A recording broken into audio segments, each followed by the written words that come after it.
Good evening. I'd like to call the Winterville Town Council Recycling Solid Waste Work Session to order.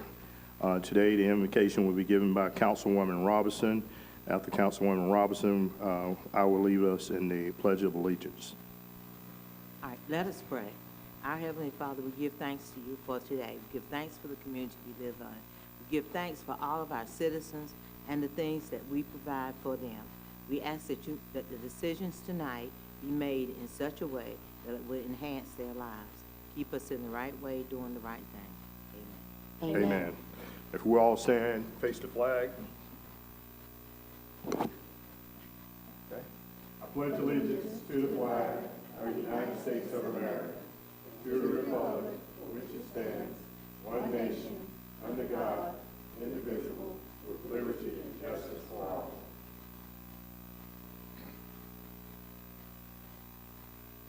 Again, I'd like to welcome everyone, but before I welcome everyone, we just finished the Pledge of Allegiance, and I had to say the pledge last week for a meeting in Charlotte, and you know what? It slipped my mind.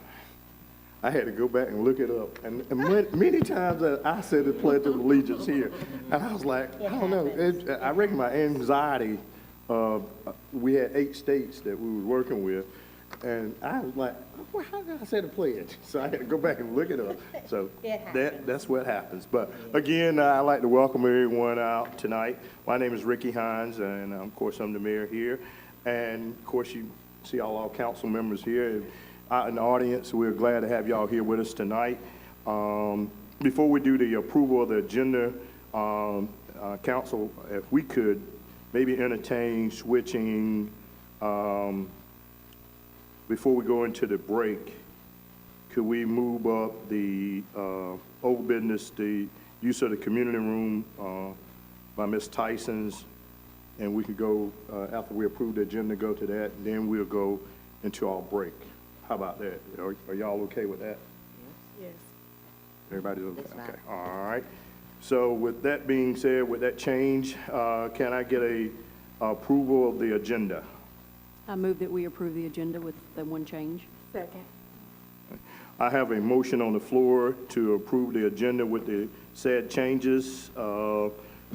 If I could, Mayor, no voting software tonight, since it's only the one. Okay, all right, okay. Or Thank you. two, Okay, yes. all right, thank you. With the change on the agenda, the motion was made by Councilwoman Smith, the second by Councilwoman Harrell. Yeah, Dr. Harrell? Dr. Harrell? Dr. Brandon Harrell. All right. Any discussions? If none, all in favor vote by saying aye. Aye. All opposed, motion carried. So we'll move right on to the use of the community room by Ms. Valerie Tyson to honor women on the town council. All right. So what is, Ms. Terry? Yes, Ms. Tyson's here this evening, and I see she brought some distinguished friends with her. You all had a presentation at your last meeting regarding Ms. Tyson's request, and if it suits council, I would ask Ms. Tyson to come back up and just restate your request. Since a little time has gone by, you know, making sure we're on the same page. That's okay. Yeah, could you make sure you, yes, ma'am, and state your name and your address for the record, please. Good evening. Valerie Tyson, 225 Boyd Street. And to the mayor and other board members, I stand before you tonight to first ask you for 2 things. But before I go into that, I would like to introduce the Green Pea Association. We have Karen Turnage, she's our president. Jesse Little is our organizer. Doris Price is our secretary. Matthew Kuntz is our treasurer. And Warren Harris, he's a member that's soon to be. We are a nonprofit organization that became incorporated in 2013, and we received our tax exempt in 2014. Our motto is "Our children are our future." Each year, 6 students is awarded a scholarship of $500 to the 6 local Pitt County schools. This year, along with the scholarship, we would like to honor, award 6 outstanding women of Winterville. They are Terry Parker, Town Manager, Councilwoman Robinson, Mayor Pro Tem Harrell, Councilwoman Hardison, and Councilwoman Smith. And we wanted to also include the Winterville Fire Department, Paulina Gomez. These Women of Excellence will be awarded on March the 16th, and I have a letter from the town of Winterville for the rental of that. Also have a letter of the Green Pea Association and what we stand for. Along with all that, we want to ask you for the uses of the building at no cost. And then we also wanted to include the catering service also that the town would provide for us. He gave me 2 options. He said 20 people, it would be 650. And with 20 people, you can invite 1 other guest. And then he gave me another price of 40 people at $1,300.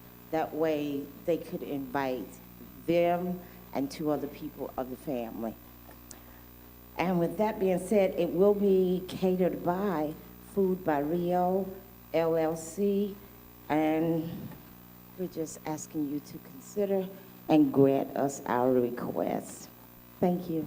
Are there any questions? What's the date again? March the 16th. Yeah. I don't have a question. I just want clarity. My name is Miss Hawkins, Chantel Hawkins, not Hardison. I'm sorry. It's okay. Ms. Tyson, I do have a question, just so I can understand. Is this in correlation with the students that you honor, or is this just? This is another program outside itself. And Okay. this will be the first year that we've had it, and it will be in honor of the women because March is Women's Month. Okay. Anyone else has any more questions? You want this? Yes, if you could give that to Don, please. What time? Valerie? Ms. Tyson, they was asking what time. Oh, the program we said will start at 1. We said 1.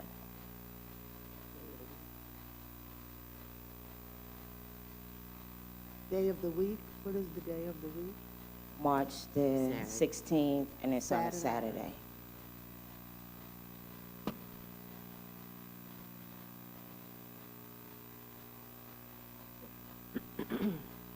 Anyone else have any questions for anybody? Well, I'm gonna just, I'm sorry, I didn't see you, John. Yes. I'm sorry.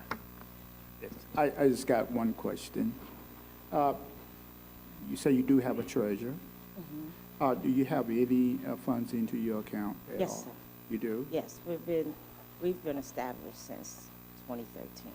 Okay. And will you assist any towards the cost of the endeavor at all?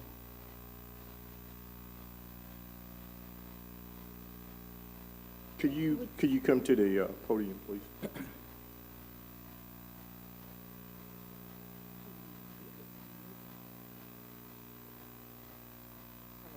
I'm Karen Turnage.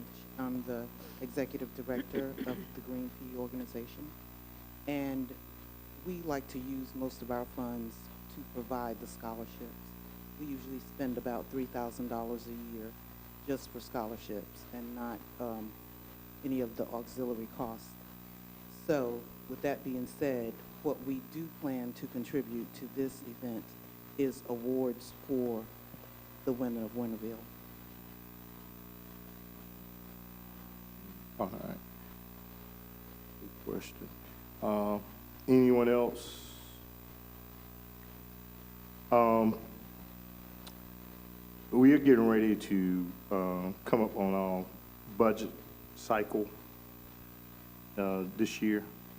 And we have a list of, people that come to the town, that's correct? Yes, Sure. non-town agencies. Non-town agencies. And, this is a great idea, don't get me wrong.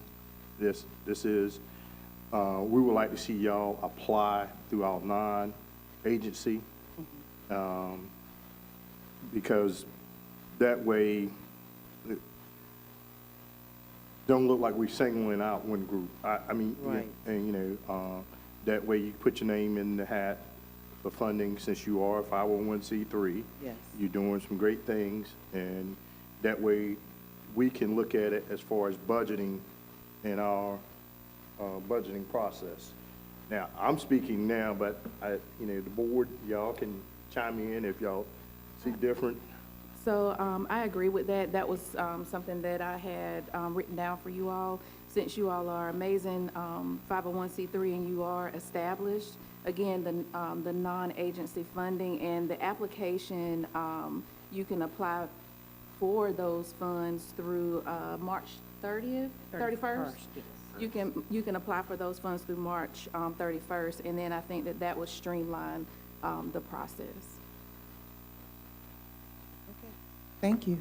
Yes, we really appreciate y'all recognizing our, our ladies that are doing a great job for this town, but, at this time, I'm just speaking at this time, I see it better if we go that route, Thank you for your time. Yes, ma'am. Thank you. Thank you all. And applications are available from the town Clerk's clerk's office. Town office. clerk, Yes. right. And they have the deadline on them. We'll be, to amplify on that, we'll be getting those ready here in the next, let's hope, week. And they will be due on the last day of March, I think March 31st, if I, Do they have do they have your email so that he can email the forms to you? Okay. Okay. I've got And that way- mailing and email address. I will, with your all's direction, I will add them to this year's list. Okay, all right. And that's what we'll do, Ms. Tyson and Ms. Turnage. We'll make sure that y'all are added to the list, to get the forms to fill out, and everything. And if for some reason you don't see it, make sure you reach back out to me, and we'll make sure we get it to you, okay? All right? But we appreciate your time and everything. Yes, thank you. Thank you. Uh-huh. Thank you. Have a great evening. Nice to meet you. Next up, we're gonna take a 20-minute break. That usually turns into a 30-minute break. And we'll be right back with you. Okay? All right? Thank you. Uh-huh, all right. So, Don, we go on the break. Okay? Cliff, the guide you back that way. We have food back that way. Okay? All right? Yeah. Thank you. Sure. Sure. Where I was missing. No, you're not messing up. You're fine.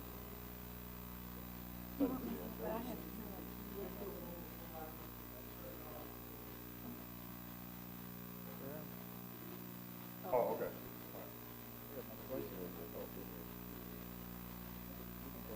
It is.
turned it off when we stepped away, yep.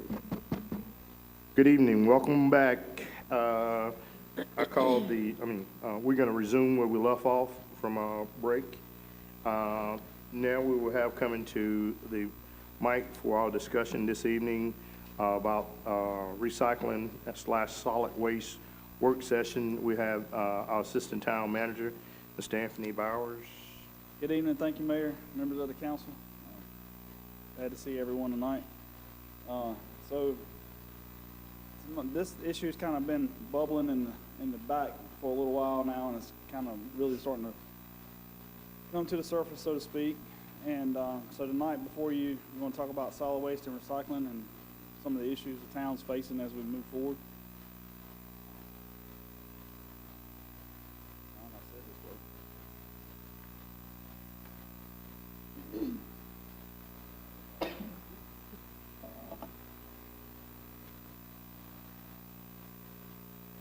Is the clicker up there?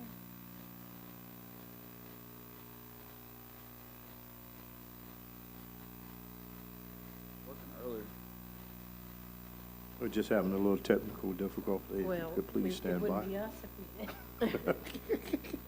It's everybody, technology, equal opportunity. Relations Day.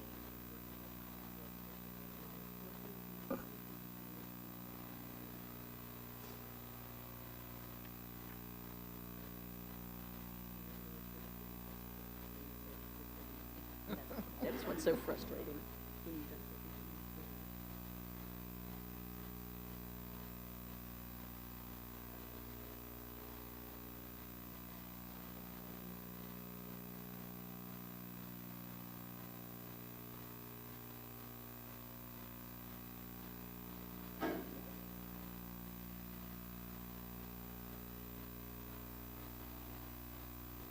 Oh, there we go.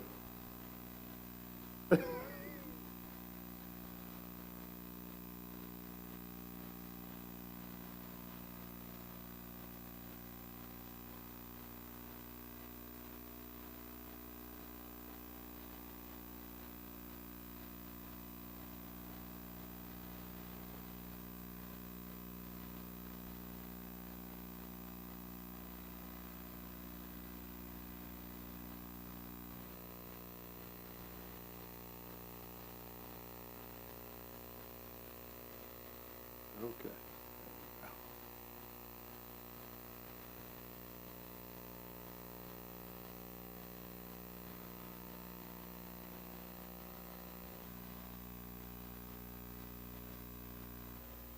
All right.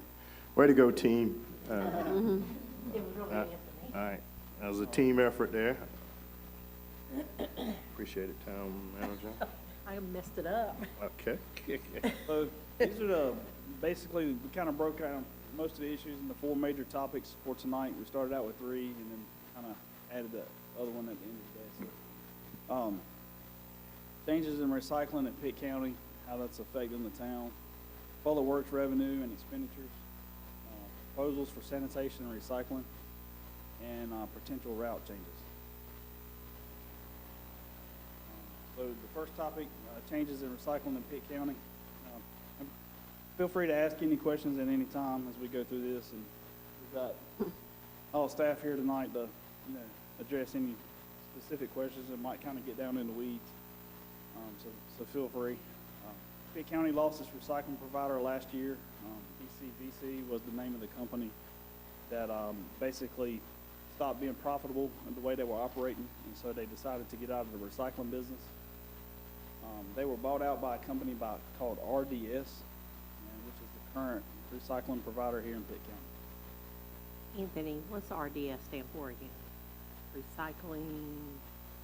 I never got a chance to Okay. get that actual, I was, I could make a guess, but I'm not. But RDS announced that in the future they're going to have large fines for contamination in the recycling program.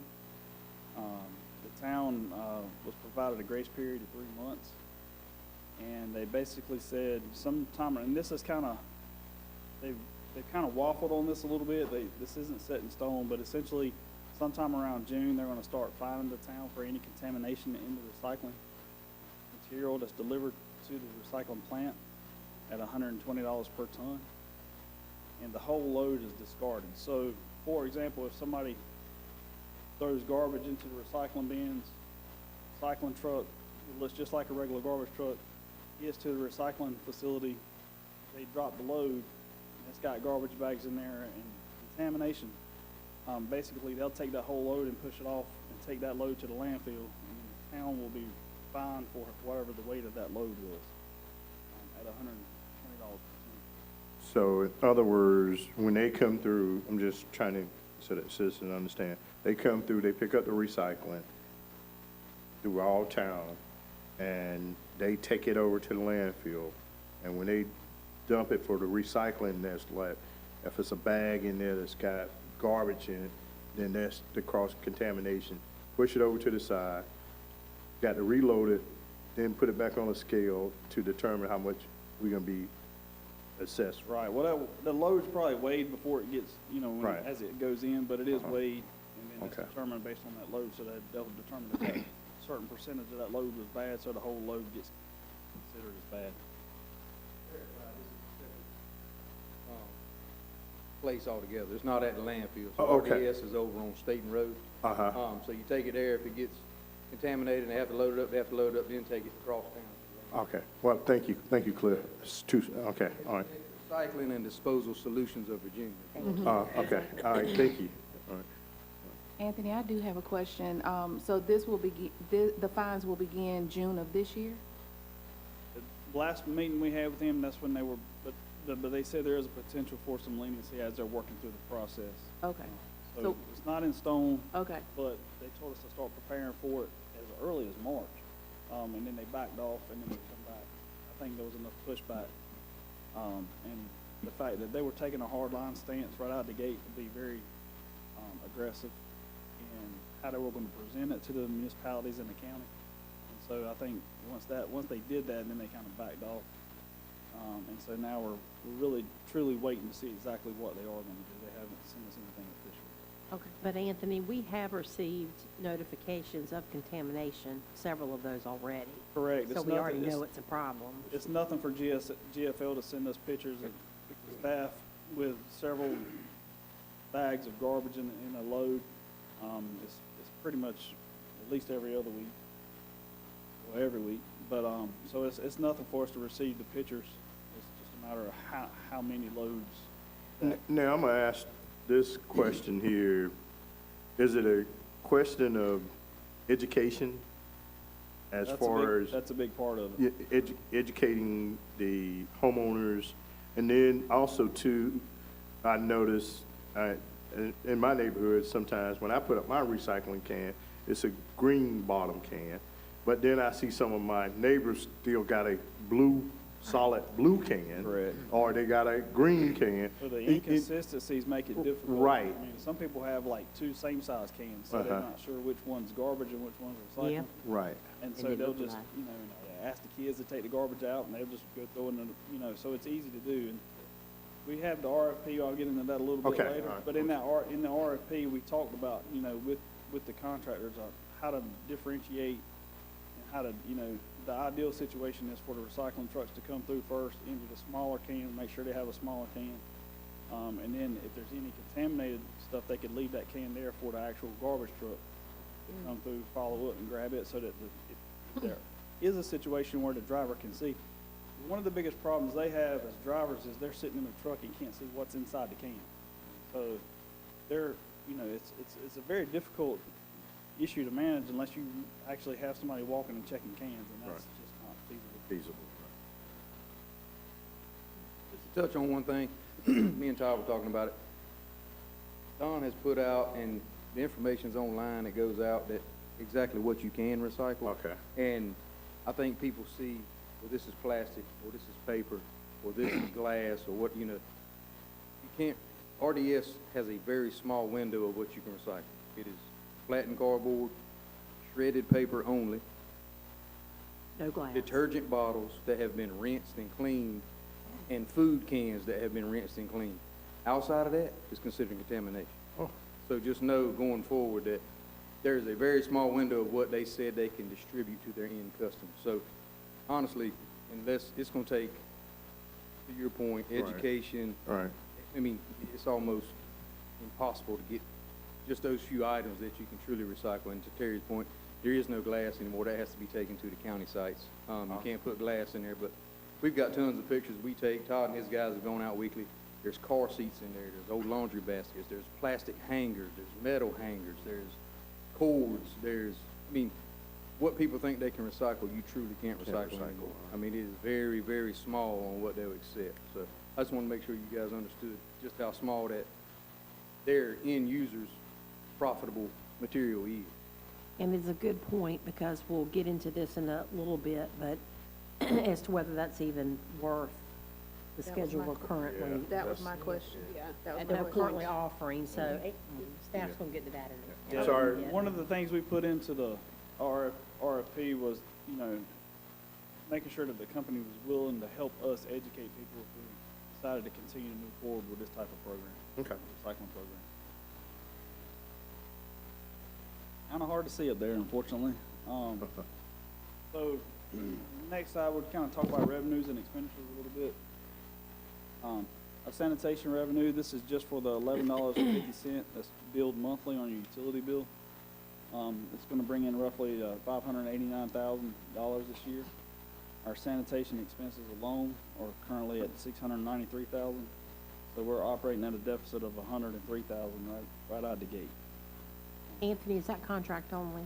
That's just for the sanitation contract. That's not any of our employees or any of the in-house work or maintaining of our equipment or anything in our standard operating budget. That's just for the contract.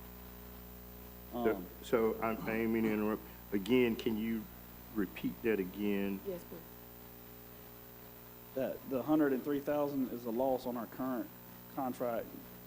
So the $11.50 that we charge every month for sanitation is only brings in the $589,934, and then our sanitation expenditures for the contract are looking to be $693,000. So we're going to lose $103,000 just on the contract itself at today's rate. So our operational budget, this doesn't include any capital outlay, but the operation budget is $1,088,000. If you add the sanitation contract, expenditures of $693 up at the top, that gives you a total expenditures of $1,788,000 for public works. And then back out our revenue, and that gives us total losses of $1.2 million.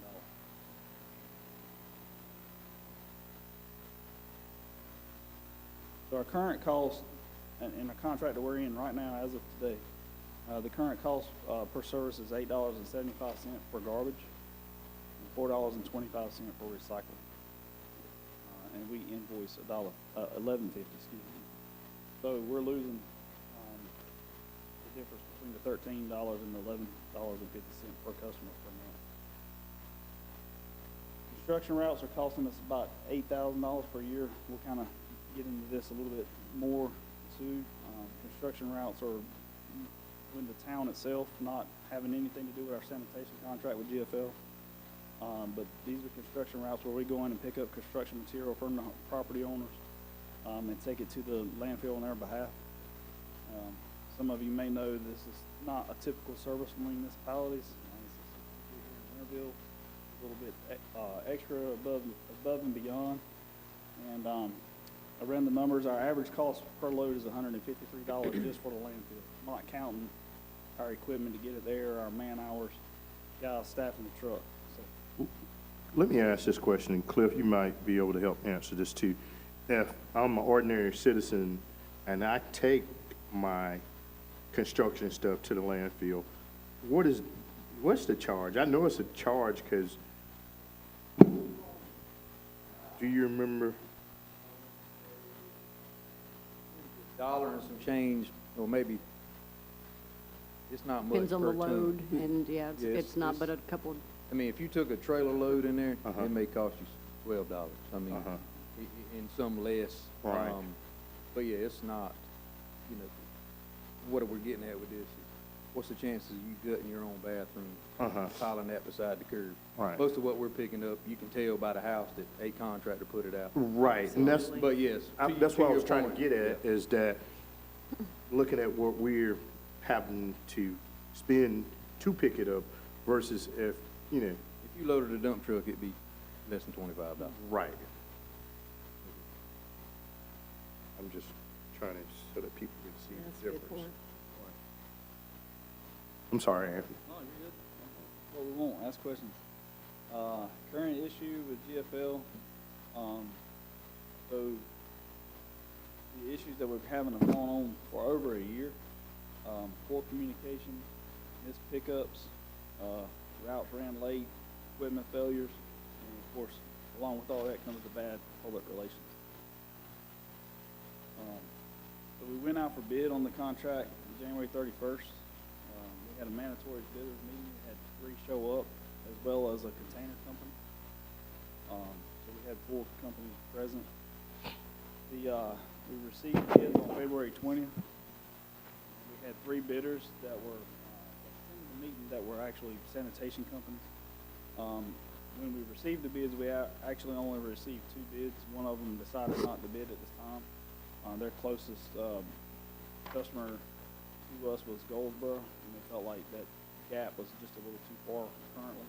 But they told us that they were certainly interested in us in the future, and that they would looking to be expanding their services in our direction, as well as looking to expand the markets in the future. They claim, and I have no way of disputing or denying it, but they claim to be they claim they were the largest provider in North Carolina. However, they just don't have services close enough, so they withdrew. But we had 2 solid bids. They were Republic Services and GFL. And again, I apologize for the small print, but you do have a printout of this at your desk. So Republic Services, this is kind of where we can look at different scenarios based on the RFP. So Republic Services, first column, the first cell there under solid waste, that's just your standard garbage pickup. They bid $13.45. Recycling, they bid $8.05 for a combined total of $21.50. That's their cost to us. So the next column, it says weekly garbage and bi-weekly recycling.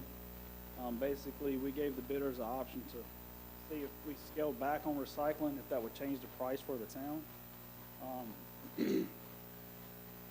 When these companies come into our market, a lot of them, if they're coming into a new market like Republic Services was, they have to bid based on their capital cost.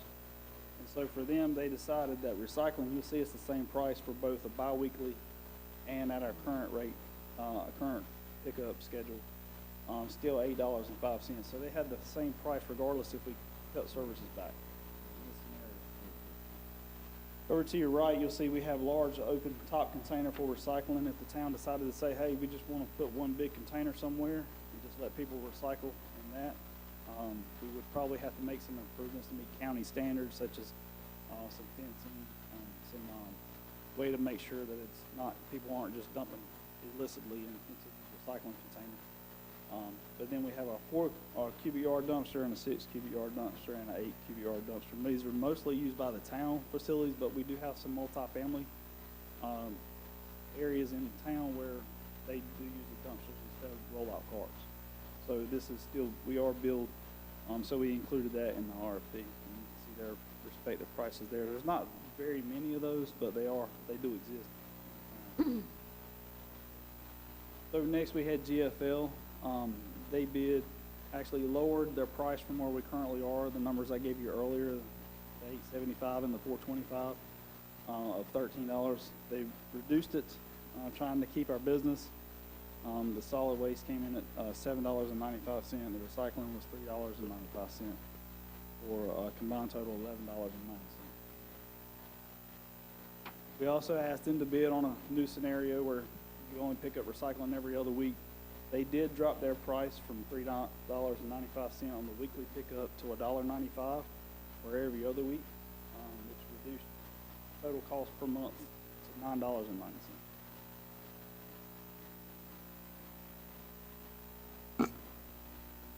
pretty big drastic differences in the combined totals for each fund. I have a question.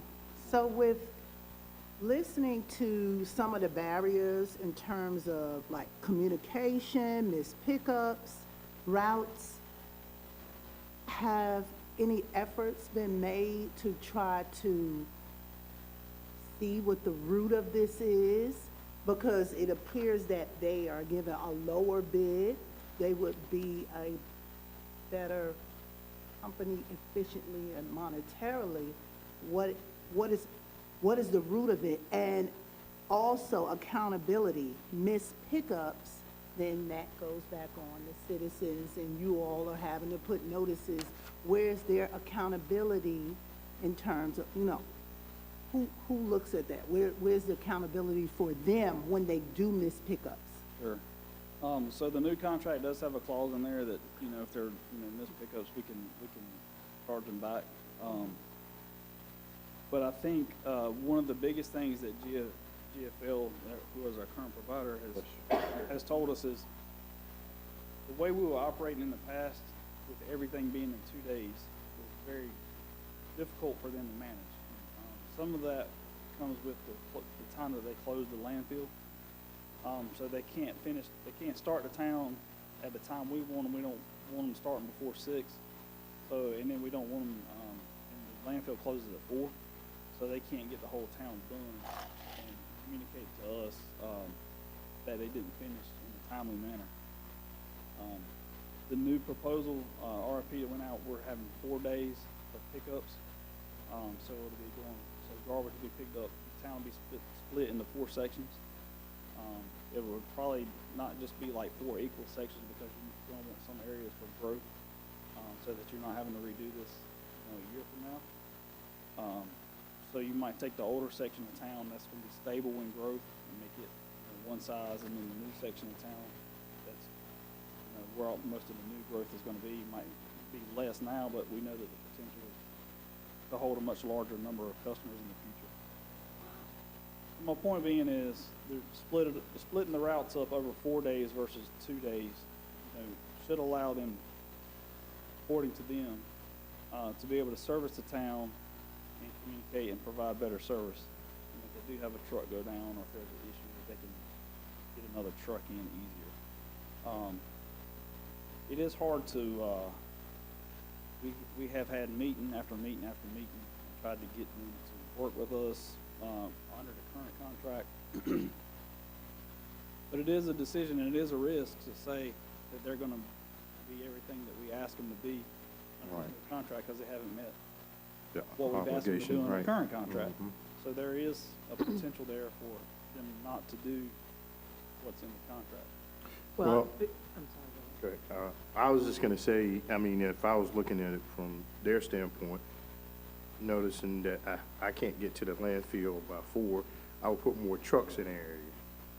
To me, that would be contingent on them, that they know the size of the town, which when you look at a contract, you should know about how many trucks you're gonna need to cover an area.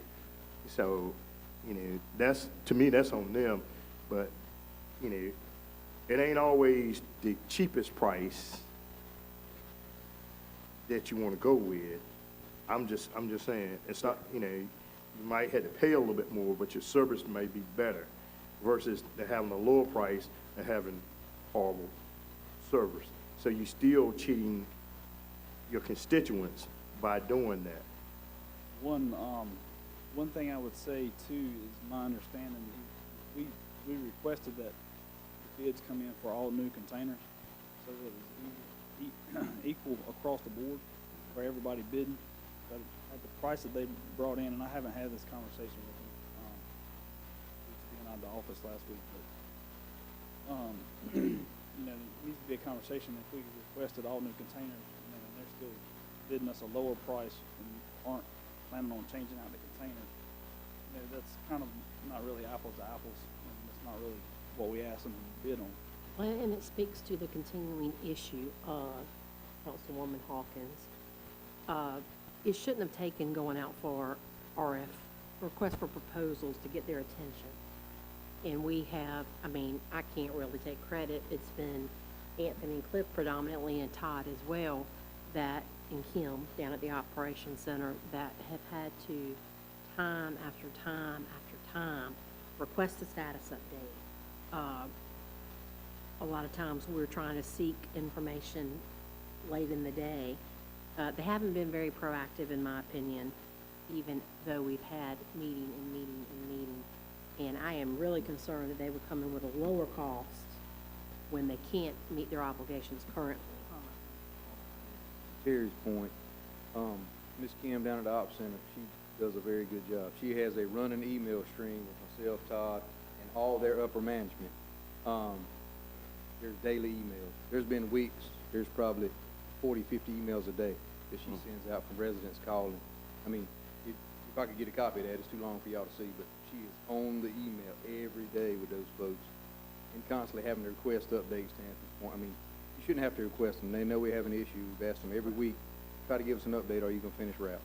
But just to miss cans that she goes through every week that she has to constantly remind them of, and it's always the same response. Yes, we missed that. It's a new driver. We had a truck go down. It's to constantly, you know, and not being ugly, but, you know, those excuses get old. You know. And Mayor, to your point, yes, they should have plenty in their fleet, but they can't keep them running.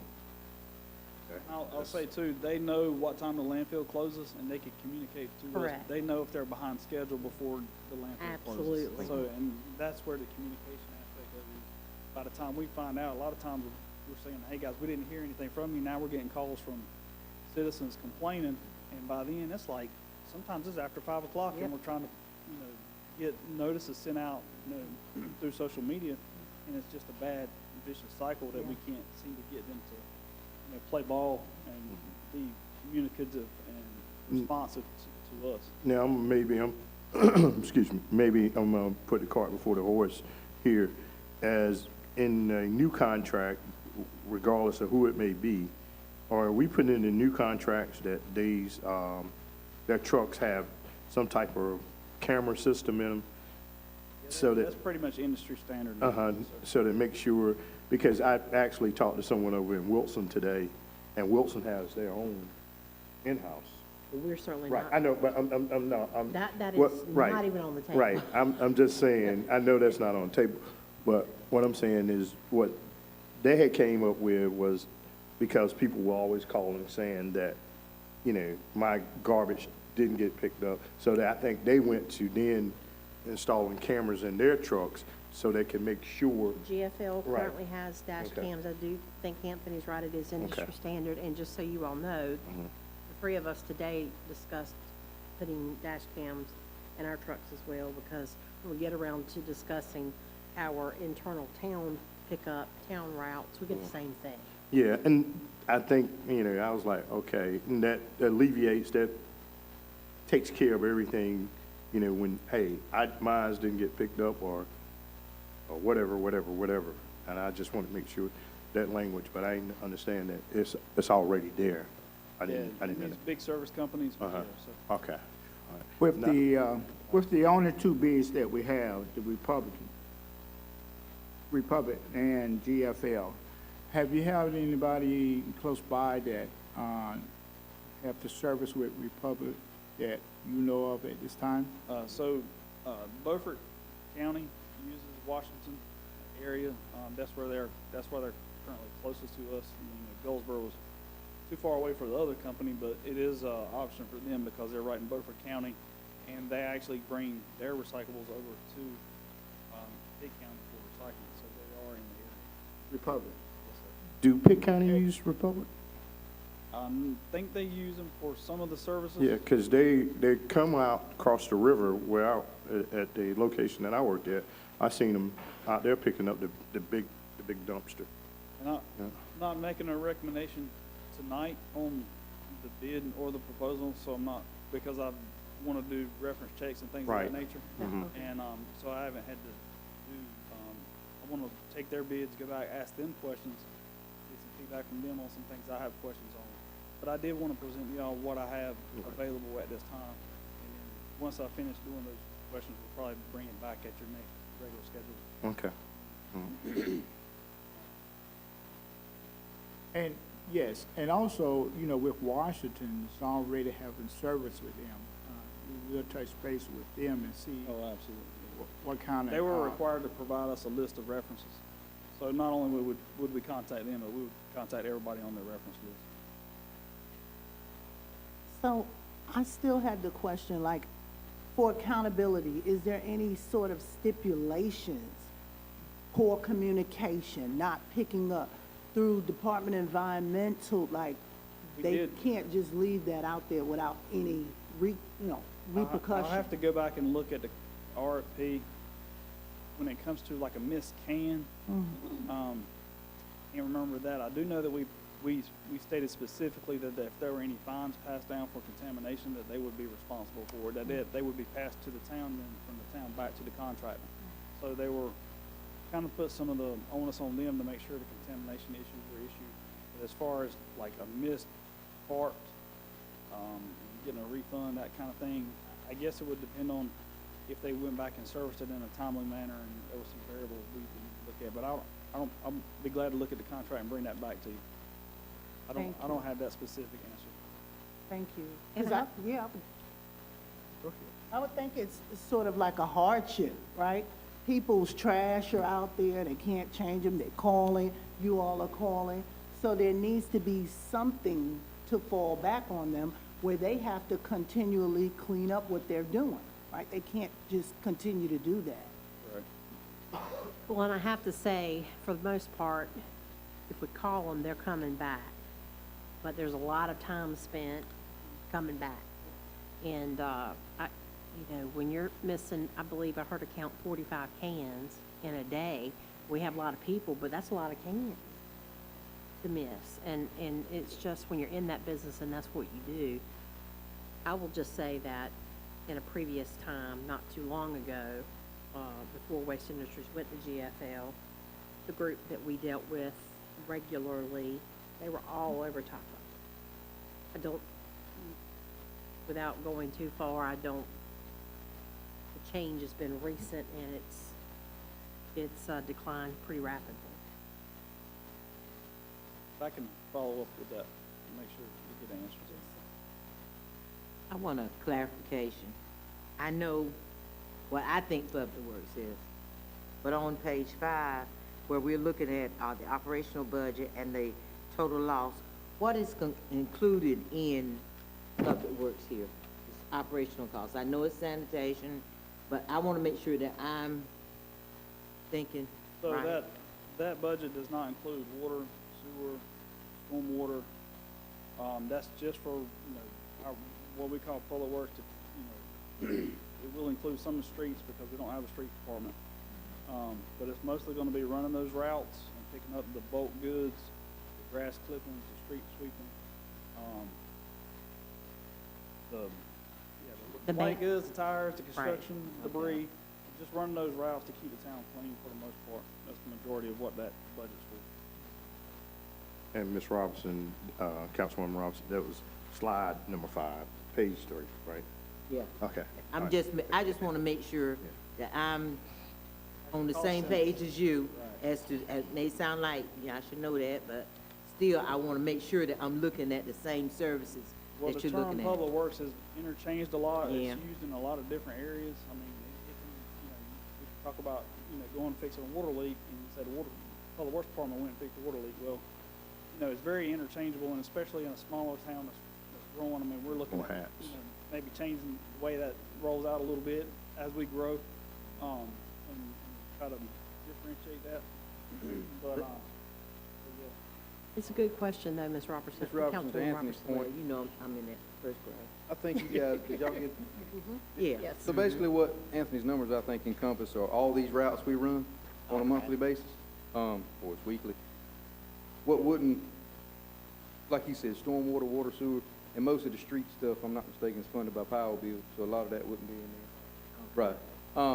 So this is really, I think, just encompassing how many of these routes we run a month and the GFL stuff. We have a lot of guys, Councilwoman Hawkins' point, our staff is taking on a lot of what GFL is dropping. Okay, I'm just gonna be blunt. We've reached out to them multiple times. I reached out to the head guy multiple times. Second in command, you very rarely get a response.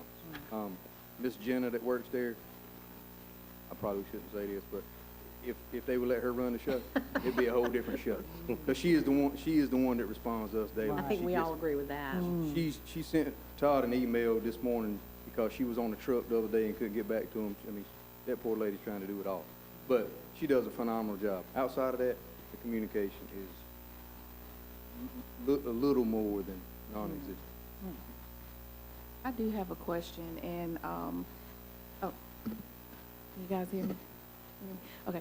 I do have a question. It's hypothetical, Terry. I know you kind of got a little frazzled and probably talked about it was off the table with in-house, but I just want to kind of, you know, lift up, if we did, hypothetically, if we did, because I see Terry in the corner of my eye, but if we, like, for the amount that we're paying in a contract, what would it take for us to have a in-house or a Winterville garbage collection, or maybe I'm saying it wrong, but have we kind of vetted that or did a cost-benefit analysis for that to have our own trash pickup, hire some folks and things like that? So, any cost estimates are older. We have looked at this.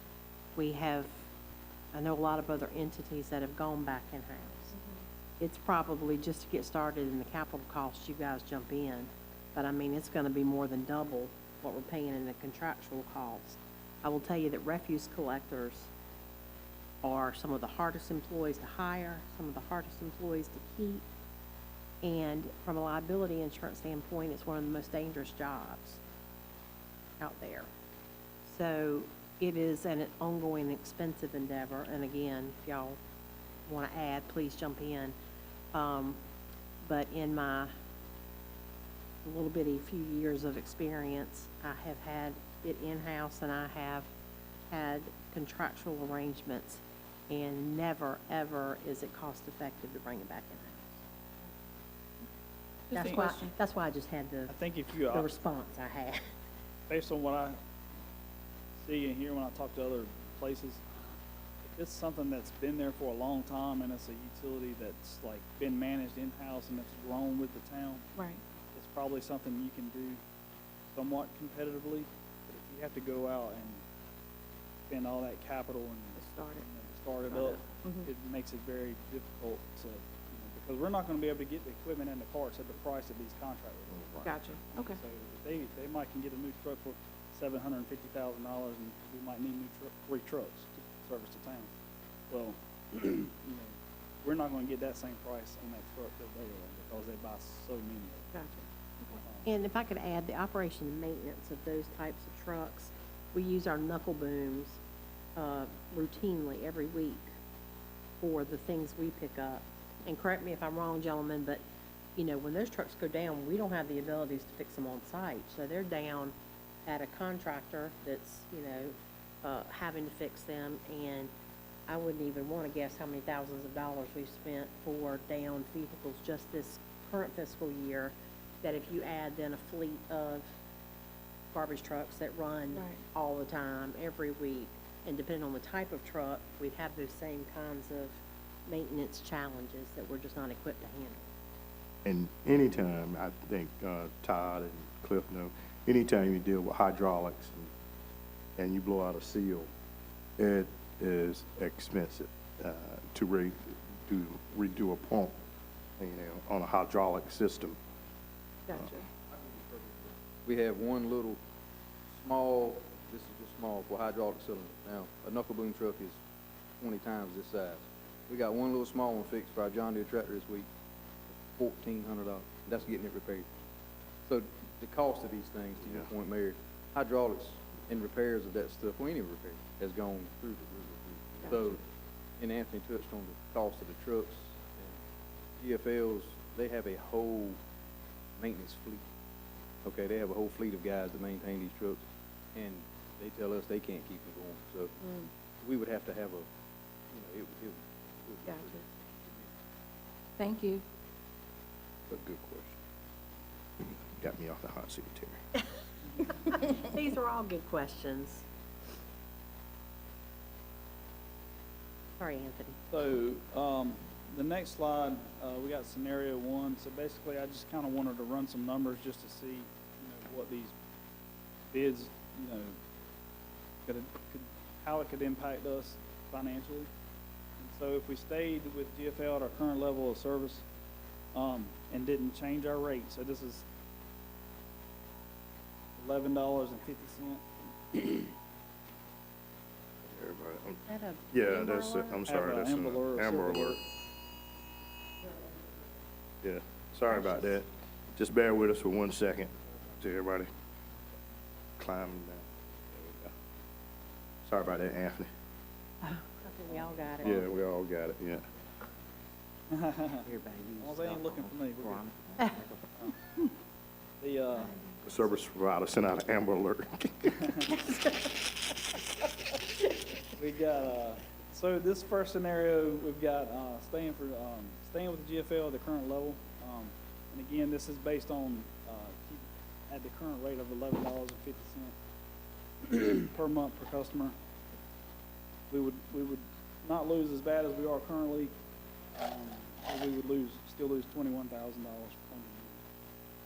If we stayed with GFL and reduced our recycling to every other week, we would actually, have a little bit of gain in revenue there of $84,000. If we went with GFL garbage only, if we got rid of recycling, that would put us at a gain of $186,000 roughly. And scenario 4 is if we change to Republic services, with the current level of service, we would lose $525,000, almost $526,000. And then if we change to Republic with no recycling, just garbage alone, it would be a loss of $102,000.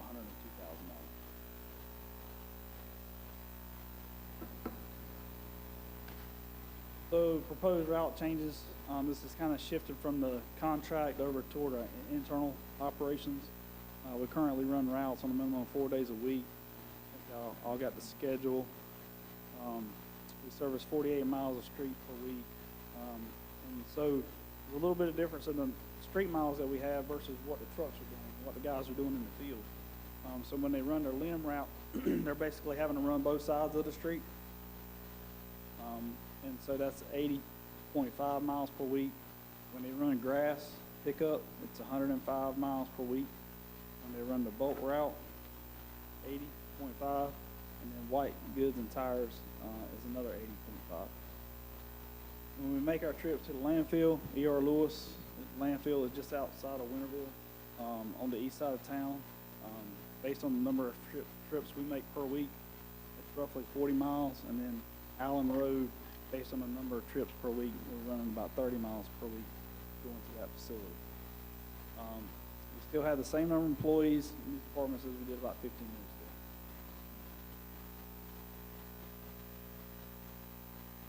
So propose some potential changes, potential options. Stopping construction debris pickup. What would this do for us? It would reduce our costs straight out the gate by $8,000, not counting staff time and equipment. That's just the landfill cost that you might remember from earlier in the presentation. And then we would free up staff for other routes and projects. And this is Ms. Robertson's point about what is public works versus what isn't. But these are, while they're different cost centers, a lot of times they are the same employees. Right. So there is some commingling there that just in a town our size you can't really get away from until you grow these departments. So while these people are running routes, there's other things that they can't be working on. If we decide to keep construction debris pickup,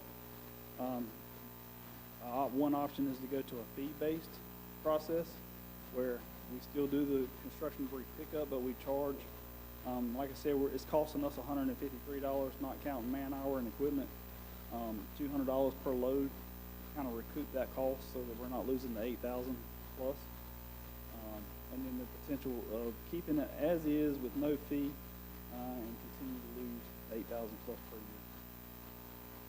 Also, potential changes, as you see on the calendar, we have white good and tire pickup, but the white goods kind of works to our favor because we can recycle those materials. They're normally appliances that we can take and get the scrap metal price for.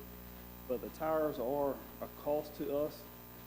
And Cliff and Todd can speak to this. They see it on a regular basis, but he was telling us this morning in the meeting that we get it's not just regular car tires or a lawnmower tire, but he's surprised like a tractor trailer tire or stuff that still has rims on them, or tractor tires, a little bit of everything. It's not just a car tire where somebody had a flat and they want to get rid of them.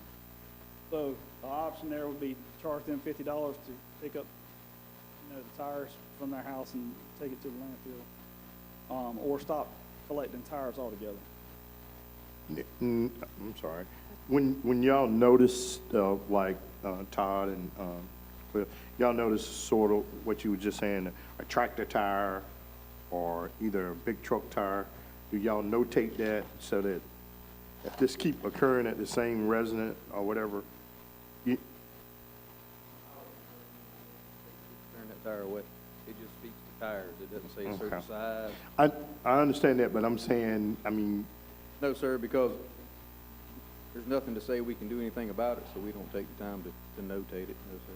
But we do know where the habitual offenders are. That Yeah, that's what I'm trying to in the get at, tractor trailer because, business, I mean, Todd can take you to any address and tell you they put out this many tires a month. I mean, these guys. yeah, because to me, then it becomes a problem that we need to know about so that we can maybe rechange or something. Well, we're gonna propose some changes anyway, because honestly, we shouldn't be picking up tires, but we understand it's a service we've provided for a long time. Right. So we would like to enact some changes that Okay. maybe limit the size of tires that we pick Right. up and do it only at a scheduled pickup for $50 a pickup. Okay. People are just using it. Right, and, Anything they can't take and get That's rid of, right. that they have to charge to get rid of, they know we'll get rid of for free. Right. I understand that, but it just doesn't make it right. okay, I understood what you were saying because we don't have it in the ordinance, but what I was trying to see is, is it always a repeat offender then? Yeah, we know the ones that work on cars in the backyard and put stuff out, the ones that drive 18-wheelers and stack tires by the road. Yeah, we know all the ones. Okay. It's not, Right. yeah. The Yeah, farmers and that's what put I was out. trying to get at, because we needed then, but you're saying that we need to enact a change anyway. Yes, because I right. do think Okay. that is an area of pickup that in this day and time, few places, few entities offer. And one thing Is we there just, anybody else in the county that does all? I'm not sure about that. Yeah, I'm pretty sure that people of Winterville don't realize the Oh. benefits that we've had for some There's, time. there's I do, no, yes. especially when I put limbs out. You're welcome. Okay. I think we all do on that one. Yeah. And the one thing I want us to keep, not everybody has the ability in a truck or whatever to go to the dump, Right. so, and if we're not cautious, we could just have stuff piled up in people's yards. correct. So I agree, some changes need to be made with some option for, instead of you having a trash heap in the yard in our town. Right. And one of the things we discussed as a staff today is how tires can hold water and become a nuisance for mosquitoes and Right. breeding insects. And so Back you of my wanna, house. you don't wanna, create another problem by trying to solve one problem. So Right. you wanna try to Yes. find that sweet spot, that happy medium of providing a service and then, but don't create a, potential code enforcement issue that you have to go out and continually address to keep mosquitoes down or weeds or stuff like that. I have to agree with what Councilman Smith was saying, because we get a lot of comments how clean, and one of the things that really attract new residents here in the city of, in the town of Winterville, is the way that we keep things so clean and so neat and orderly. And not only that, with the other things that we have in place, so. And I do know that we have had some issues. And you said that you going back and talk to them and also with Republic to find out exactly what they can do, and hopefully that we can be able to sit down on, around the table and tell them this is what we need, this is what we got to have. if not penalty, because they placing penalties on us if we mix. So, and I'm quite sure that they are going to enforce. And that's one of the things that we probably have to do also. The other piece is, it's hard when you place your container out there, and when you place it out there the night before, and if you go out there before they pick up and your container is full, I mean completely full, and you know good and well you didn't do it, And one of the issues you're going to have. You're going to have people just drive by and just fill them up because they know that we can't do it in our location, And I don't know how we can be able to track that to do anything about that at all. But that's something that we got to think about also. And I've seen that a lot of time in my area. And not only myself, my other neighbors, people just unload their truck or their trunk or whatever and put it right there in your can. But they're just pulling off on the side of the road using your can. So that's what I was going to ask you, Johnny. So you're saying that if you roll your can out, and I'm just saying, if you're about half full, but you go back out in the morning, your can is full. That's right. So you saying somebody's coming? Oh, yeah. Good land. Gracious. Yeah. I do have a question, or just kind of want to go back to, is there any explanation, because we are growing and have grown, is there any explanation of why we still have the same number of employees that we had 15 years ago? Yes, ma'am. Hadn't been in the money the increases have not been enacted in order to hire additional employees. We have the lowest tax rate in the county, and according to this, we charge $11.50 a month service, where Farmville is $23, and we provide all these additional services. So people have been getting a real deal. Now, So when you, just so I can be clear, when you say enacted, because, of course, we do have a budget, so is there not a placeholder or a place where we can budget for new employees, or this $11.50, to your point, that, of course, that does contribute, but, for over a span of 15 years, I'm just wondering about it. general fund, and we just had a conversation about general fund Right. departments, of which Public Works and Sanitation is located. And the revenues that come in to fund general fund, as you well know, are already in a deficit every year. We transfer $650,000 from the electric fund. We have made a transfer from the electric fund. The amount has varied, but I think it's been $650 for at least the last 2 or 3 years, maybe. And we understand when the auditors come that they may caution us, but we do not follow the same rules and regulations as power agencies do.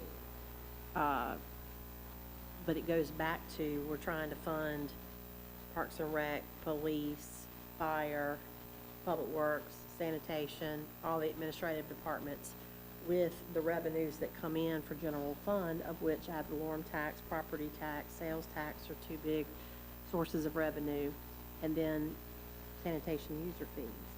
And so when you're trying to funnel the operation and maintenance increases that come along, you add an employee, depending on the employee, you're talking, let's just say you hire 2 employees, that's over $100,000 of extra expense if you add benefits in. So when you look at all of the departments, and we've talked a lot over the years, and with council, about the need to expand our workforce to try to handle the growing town, but the revenues have just not been there. And increases have not been enacted or approved in order to try to soften some of the increase in costs, therefore allowing us to hire extra employees. Now, we have hired a few extra employees, like in the police department, where we did take fire department to full-time. That was 13 was- employees just in Yes, that one and that, department. of course, that was a help with 2 grants that made the funding possible, but we did shoulder a portion of one of those grants. And now we pay 100%, but again, when you get into trying to offset and cover all of the expenses, in general fund, we're in a deficit and a pretty big one every single year. And we have to And we have- also, not to interrupt you, No, I'm no, sorry, no. but we also use 600,000 of I fund was balance. getting ready to say. So we were at Great one, minds. we were at a $1.2 million deficit That's last right. year, coming into the fiscal year for the general fund. And also too, is we never changed our rates, correct? We haven't Tax had- rate hasn't changed. Right, and so there's the other caveat to it. We've changed, Right. we've changed stormwater a little bit. We've Uh-huh. changed sewer a little bit as debt comes on, and we've had to pick up those. But as far as, Last revow, No we major. kept it at 47.5 Half cents. cents, So right. some people would argue that was a quote-unquote tax increase. However, I mean, and technically, it was a slight, kept it where it was. It was no increase directly to the citizens. However, it didn't get lowered, as you often see in revow years. the famous term this time of year, or when you go through reval, is revenue neutral, which essentially means set a tax rate that includes your normal rate of growth, but it doesn't include, setting a rate that's like where you were at current valuation. So it would be a rate that is your old valuation plus your standard rate of growth, whatever that would have been as your revenue neutral rate. We'll get into that a little bit more later. Okay. Which one of these, sanitation, is it considered enterprise fund? It is listed as a separate department within the general fund, but it's not a separate fund. So it's not an enterprise fund like you labeled? Correct, that's correct. Correct. The other question I had was on slide 4, where we talk about RDS, large fines for contamination, and the town getting a grace period. Do these things apply to, GFL too?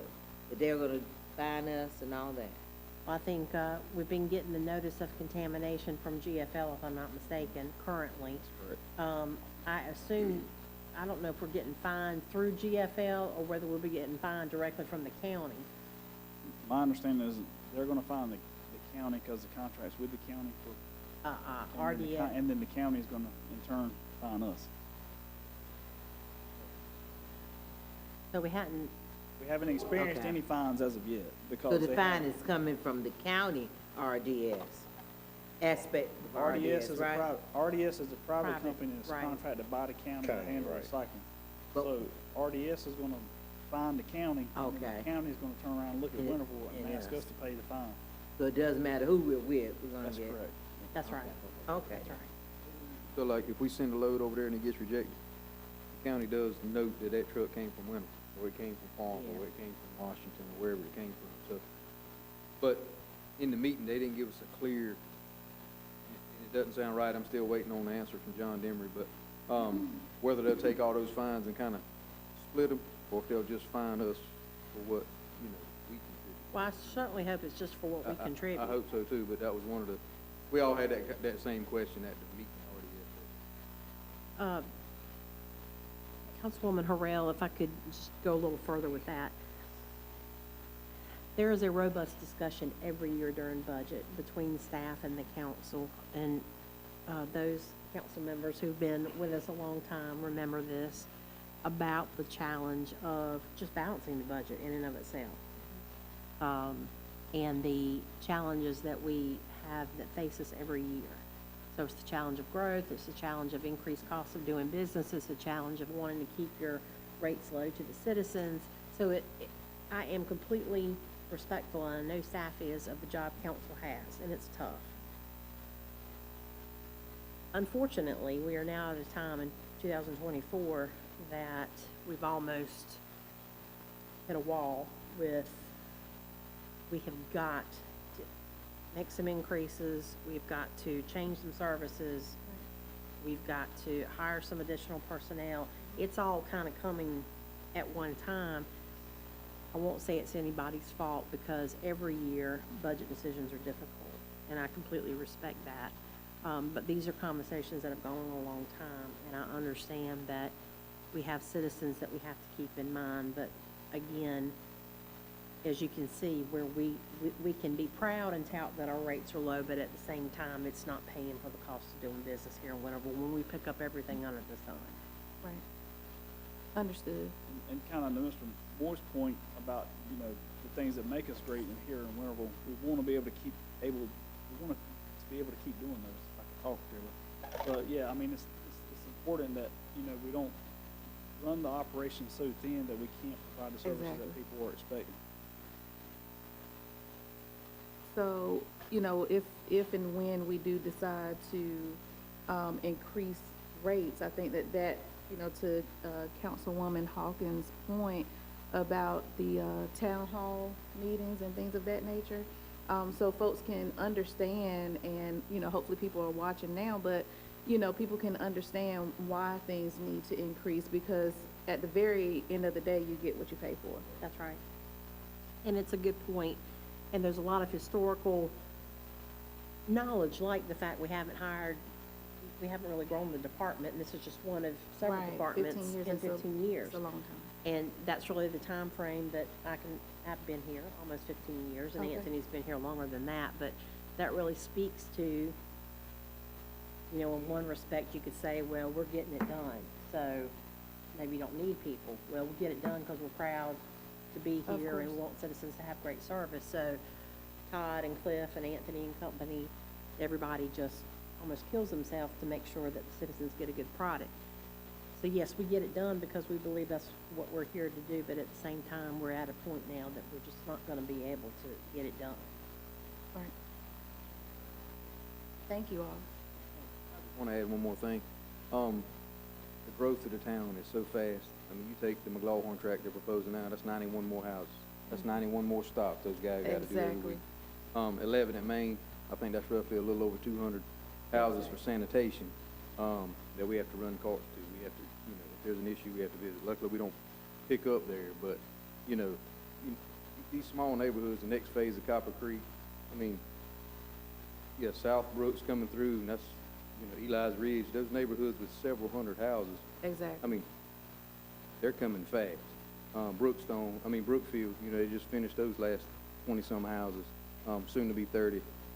Every one of those houses, those people immediately call us for trash cans, all these routes they want us to stop at, and those guys have to alter their route to appease that. And it's just getting to the point to where these guys are running routes all day, every Right. day.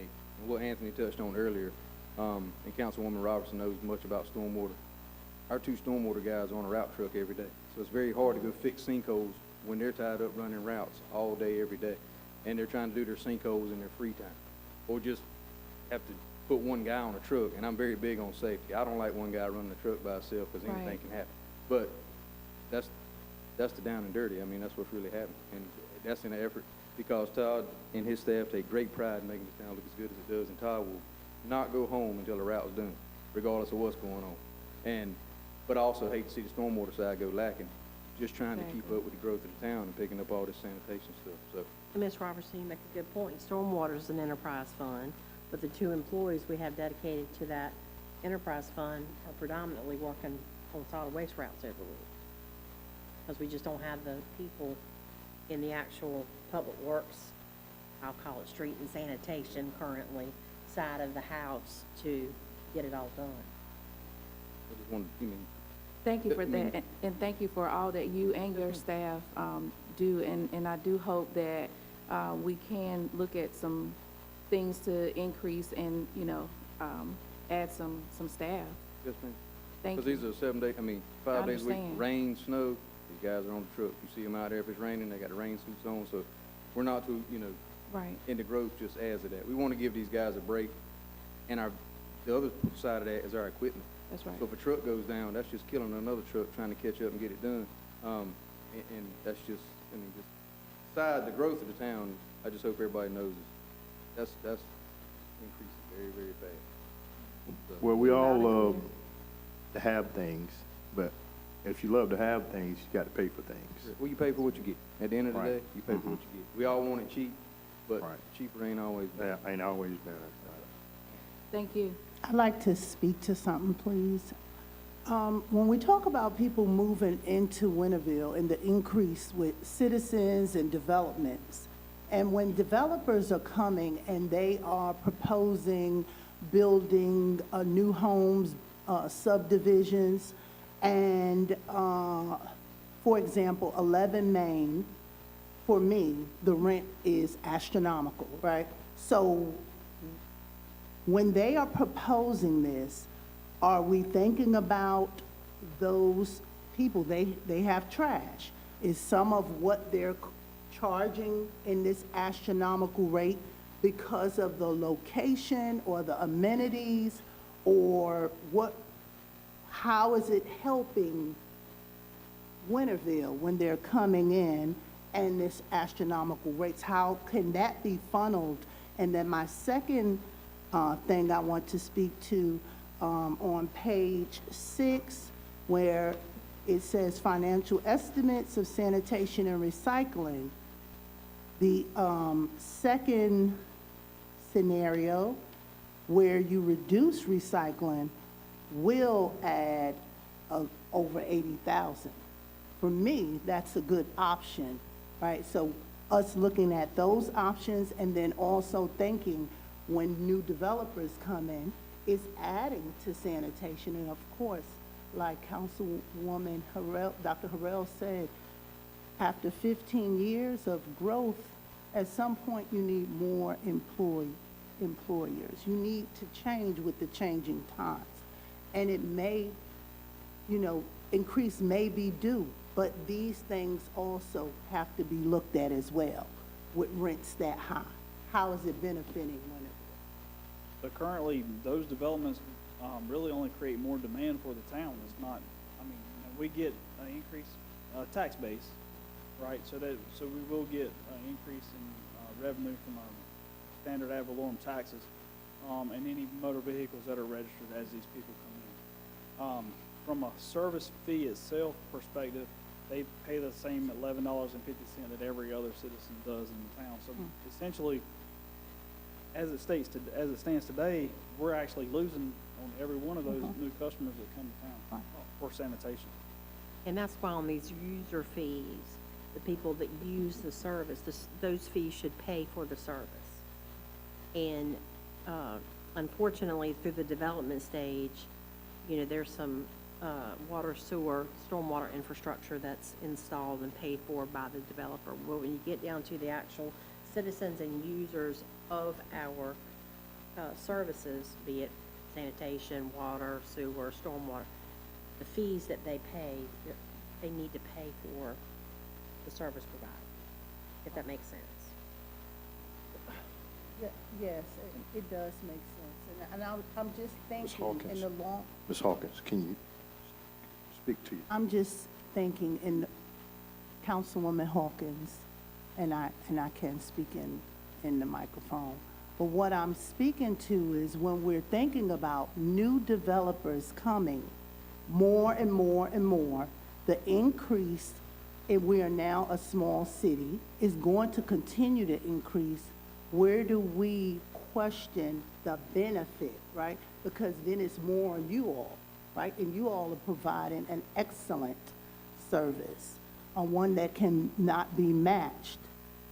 So I think in terms of us looking at new developers as we go, this should be a question, right? So the I cost- don't know all the cost parameters, benefit- but the cost benefit of a development coming into the town really is driven by the free market, right? So if this property owner establishes that there's a certain type of development that's going to maximize his profit, he bought it just to put a development there. He's going to come to the town and say, okay, I think this is great for commercial development, or I think this is great for multifamily, or I think this property is great for single family.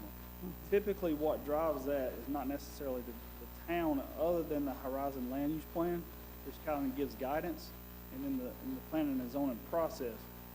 But it's ultimately that property owner or that developer who's gonna say, here's the product I wanna put here, and then they're gonna come to the town and say, you know, is it zoned for this? We can't control the product that goes in to that, development. So every developer might have a niche. I mean, you might have one developer that does multifamily and another developer that does commercial. I mean, the best scenario for the town is commercial property. I mean, it's the most highest value with the least amount of services. Housetops and rooftops, they create the most demand with the least amount of revenue on a tax base. So there's a big gamut there. And some developers, if you're looking, you know, there are people that provide different products. So if you're looking, I know you're in the housing, you know, in affordable housing, that developer is going to have a model that works for him to make it profitable for him to be interested in that type of development. I think it's also fair to say staff does try to look at the benefits of a development when they are proposed. I also think that our philosophy is that the more people that pay into the cost associated with running the town takes the burden off the people that already live here from shouldering the entire cost as time goes on. So obviously, the more people you have paying into it, the less it is per person or per household, so to speak. But they're also increasing the number of people that have to be served. That's correct. Right. That's correct. So even though we've That- got more revenue, we've got more expenditures. Because if it's That's- on the me, you got to do garbage, that's one thing. But then Lisa moves in, you got to do 2 people. That's right. That's why the And fee, you're still getting the same money. that's why the The service, fees that's, need to, You might Reflect. need, Yes. Right. you know, sanitation might be your big thing, but the next person might be elderly and have health issues where you know, we might get calls to their house Right. every week to come help pick them up off the floor. I mean, so, Right. you know, every resident has a different set of needs, even though, that's true. you know. and there are those departments that do not generate revenue, that there's not the opportunity to charge for those services. So where we do charge for services, those fees need to reflect the cost of doing business for those particular services. So may I ask a clarifying question?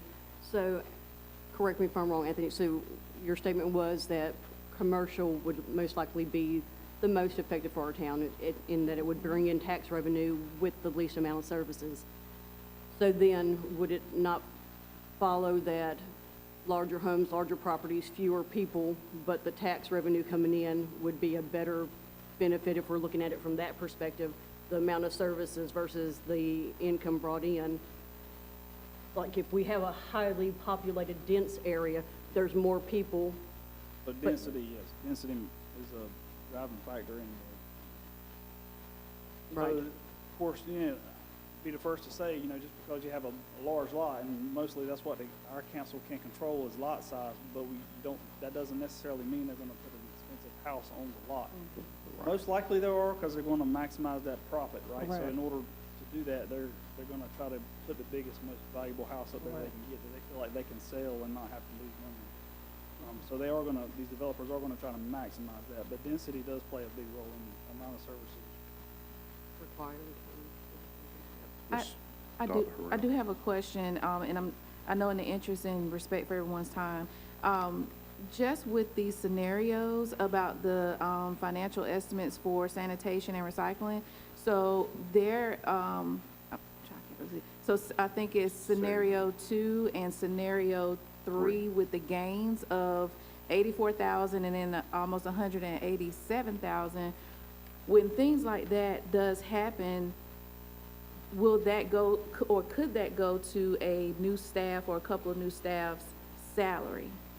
Absolutely. Okay, so, But that's you know, that's a choice, you know, are we prepared as a town to change the type of service that, you know, we're providing, right? So, I mean, our citizens are accustomed to the weekly pickup. We switch to every other pickup just on the recycling, that's your 84. If we decide to do away from recycling altogether, that's 186,000 that the town will save. And keep in mind, Pitt County has 2 site centers collection center just outside. You have one on the west side of town on Reedy Branch, which is actually, I would say that's in town. And then you have one on County Home Road. So if somebody's really interested in recycling, that is two options for them. The third thing that we did include in here, you look on page,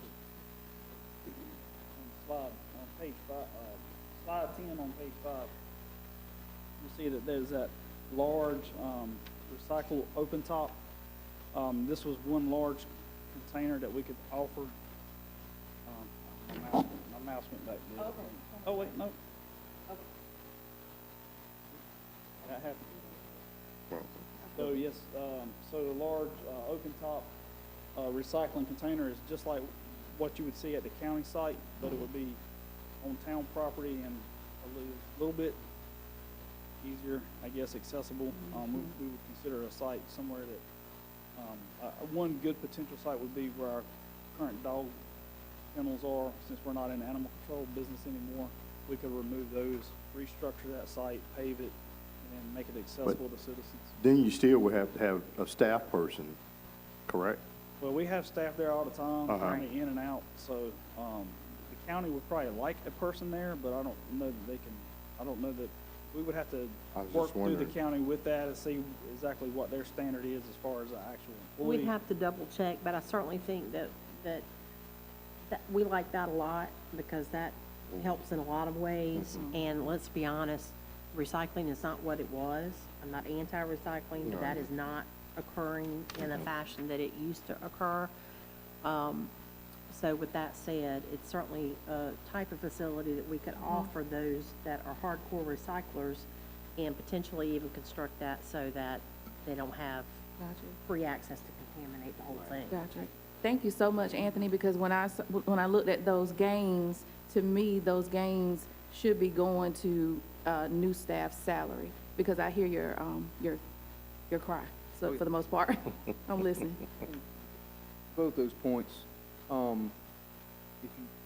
we do. I mean, we've had to with the issues we have with GFL. We go in front of the trucks and look in the recycling bins.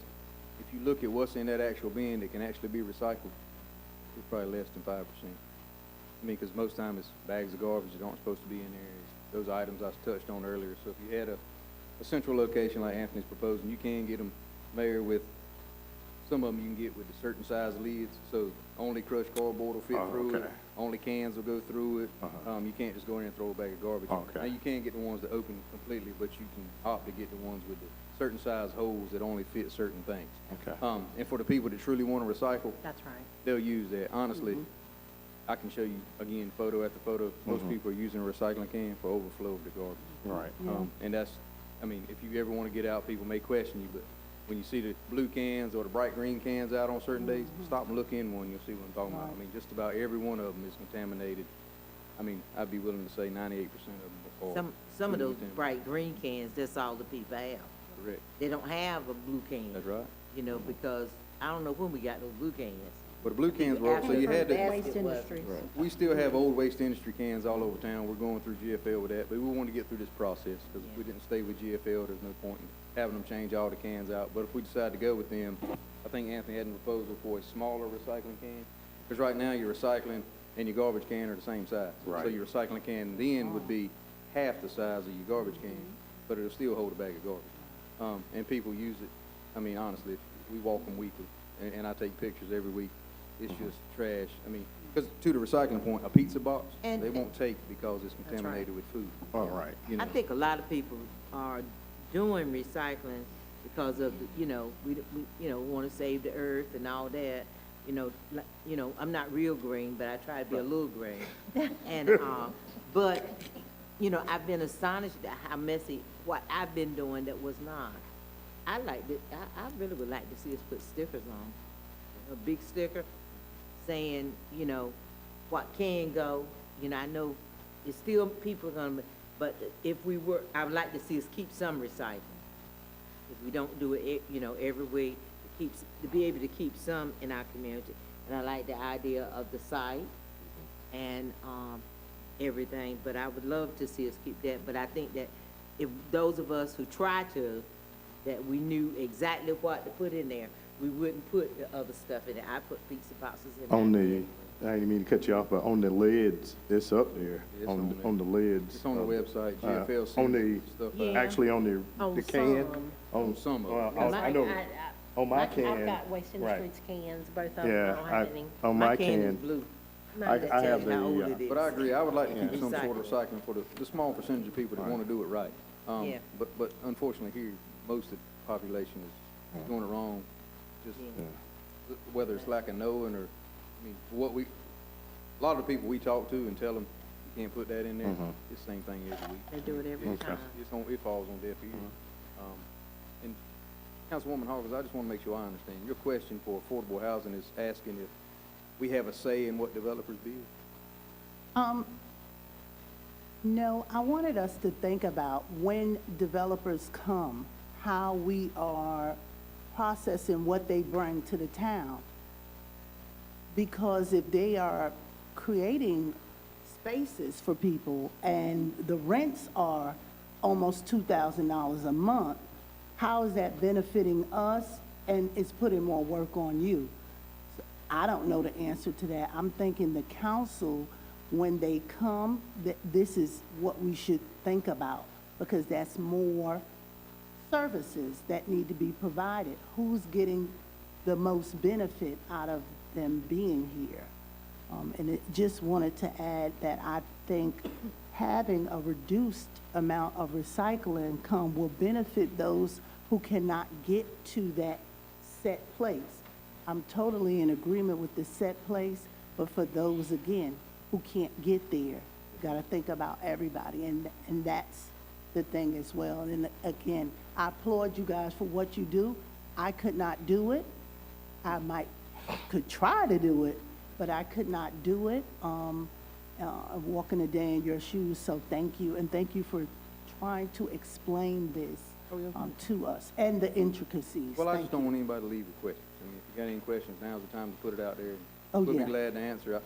To Councilwoman Harrell's point, everybody's got time and places they want to Yeah, be, but yeah. if this is the time to talk about it, before we take it to an actual council meeting for any kind of, solution, I don't want anybody to leave here questioning anything if something we can answer now. And I Because just, Todd's here, he does it every day, he can answer questions better than I can, but if you want to get down in the weeds, he can dig down, to your point, Mayor, the addresses that do this and the repeat offenders and all that stuff, so by all means, if y'all got any questions, and I would just like to say, if at all, of course, if we can hold off on an increase, all citizens, nobody wants to see an increase, but just showing them what's happening, why the increase has happened. Maybe a staggered increase, I don't know, but some way of informing them, and this is what we're doing, and this is what we're doing. Letting them know that transparency multiple times, not just one time, because someone might not get that information. How can we put this out? But if we can delay an increase by doing other things, such as a reduced recycling, such as putting one set area in place, that will help. If I could just call everybody's attention to the fact, and Anthony, correct me if I'm wrong, but the scenarios given only relate to the contractual service. Does not Yes. cover any of the town of Winterville's pickup routes. That's correct. So when we're talking about increases, Councilwoman Hawkins, I totally understand. And I know that that's a struggle, particularly when we've got taxes to look at, we've got enterprise fund fees to look at. But we're already in the hole, and we haven't really been collecting anything for what the town picks up.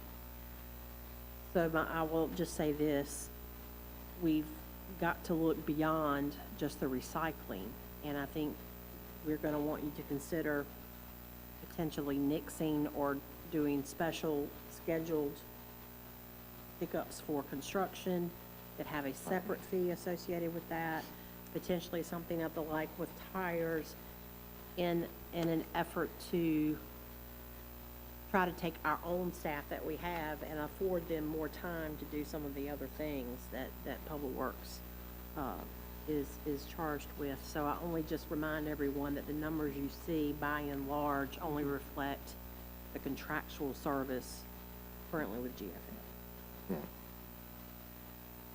While y'all anymore. But I had this conversation with a resident the other day. She had moved here from another place, and she actually commented on how low our rates were. And she was like, can y'all provide these services? You know, or y'all provide more services than where I came from at a lower rate. And I'm pretty open with these folks. And I told her, I was like, Councilwoman Robinson, Councilwoman Smith's point a while ago, when you have one person and then another person, now you got two stops. Well, when Councilwoman Smith was here, we lost $1.50 stopping at her house. And when Councilwoman Robertson moved in, now we've lost $3 just on garbage and recycling. That's none of the routes that the staff provides.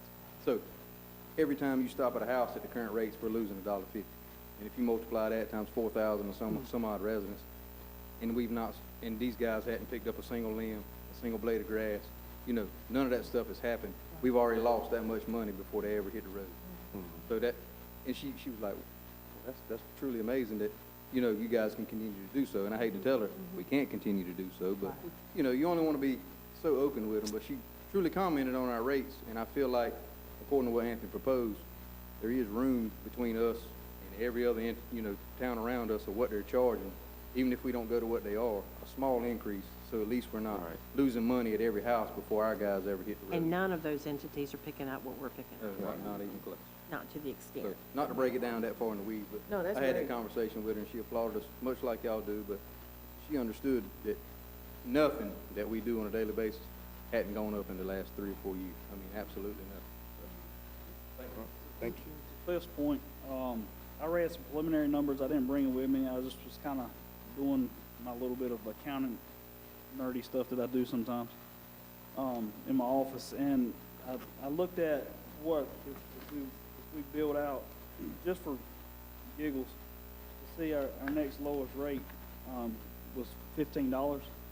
If we went to the next lowest rate, it would generate, and don't hold me to this because, like I said, I was just doing it on the fly just out of curiosity. It was almost like $238,000 to be comparable with the next lowest municipality. So you add that with a different contract, and another $186,000, you're looking at significant change with the way we have, with our funding that we have to operate with. And I had a minute there to look at the RFP and to address your question earlier about the fines.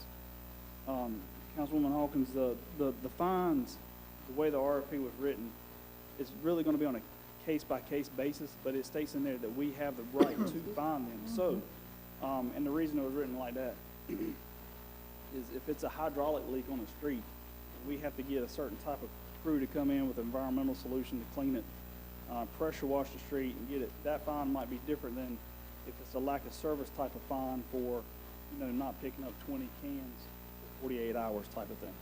So it would be reviewed on a case-by-case basis. Damages would be assessed based on what transpires with the lack of service or problem associated with the contract. But there is a clause in there that gives us that right to do that. And that's great.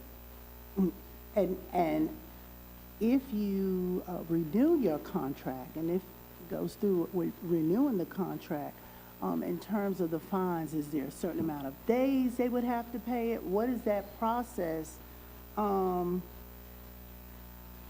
Yeah, and I would enforce it, because Yeah. like, So they need anything to be over 40, fined. anything over 48 hours that would be considered unserviceable. Over 48 hours. Thank you.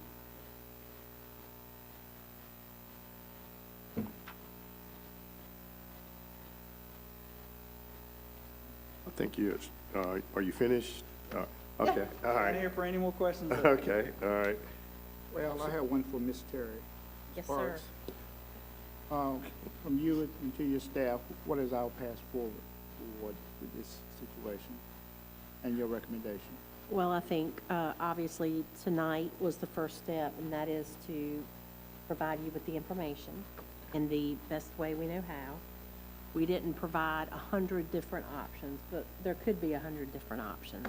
We provided some what we consider low-hanging fruit with some of our own routes, and then obviously trying to take what you deem important into account as always, and look at trying to keep some recycling in town, whether that's an every other week versus one location. So we'd like for y'all to take some time to mull over it. In the meantime, we know we have additional information we want to look at.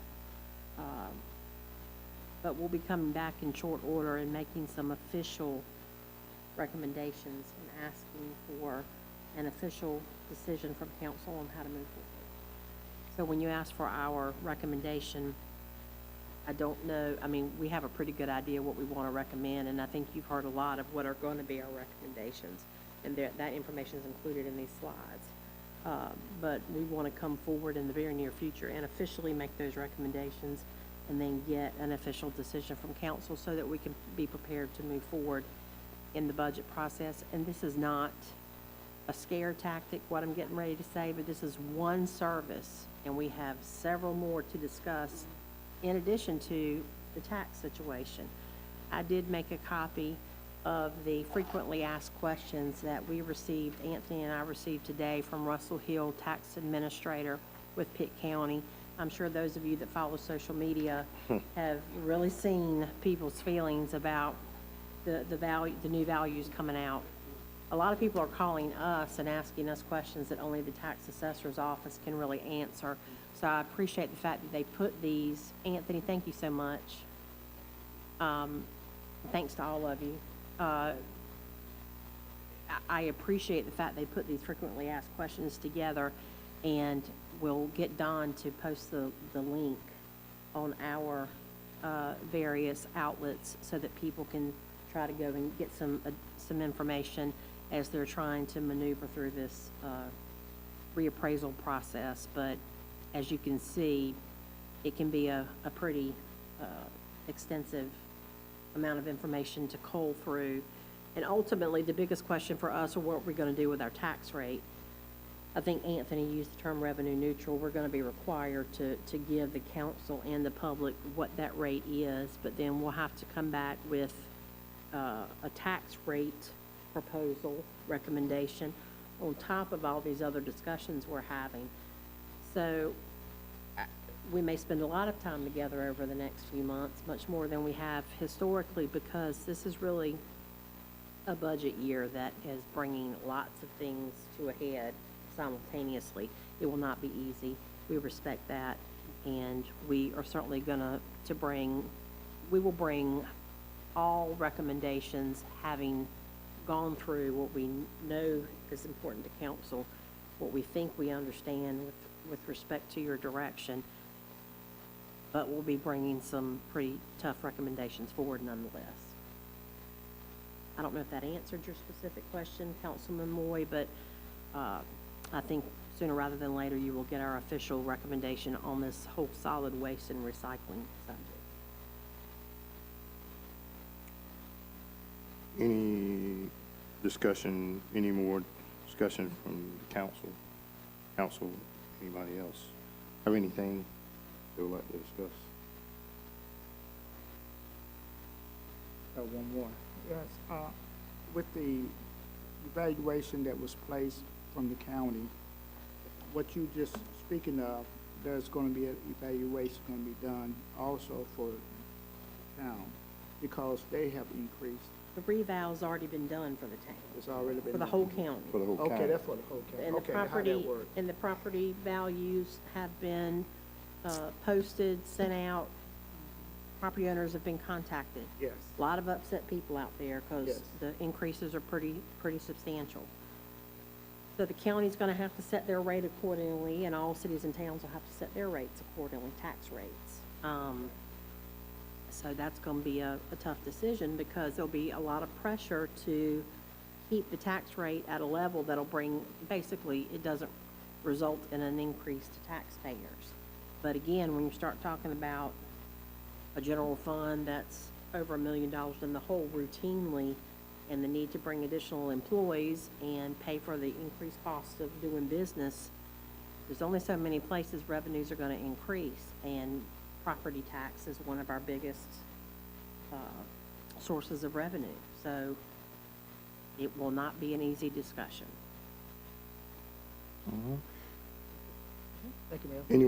Thank you. Anyone else have any comments? If no comments, can I get a motion? Second. All right, I have a motion on the floor by Councilwoman Robinson, second by Councilwoman Harrell. Any discussion? If none, all in favor, vote by saying aye. Aye. Folks, Motion if I carried. could just thank Don again for getting dinner together. I hope everybody found it tasteful. Thank you.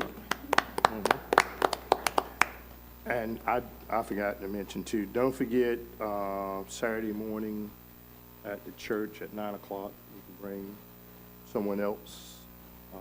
They just gonna have a quick breakfast and, show our appreciation, show their appreciation to us. So, that's Excellent. Saturday morning, Church of Christ, Church Street. Oh, and also a reminder of our town hall meeting next Thursday. Is that next Thursday? Yeah, the Yes, next 7th. Thursday. Yeah, mm-hmm. Yeah. Time is going by fast. And Councilwoman Hawkins, I did call you Councilwoman Hawkins. I was trying to call you Councilwoman. Thank you. I know it's a little bit hard for you, but it's okay. Thank you. I was trying to get you to get to the mic. Okay. Because I wanted to make sure you heard. Thank you.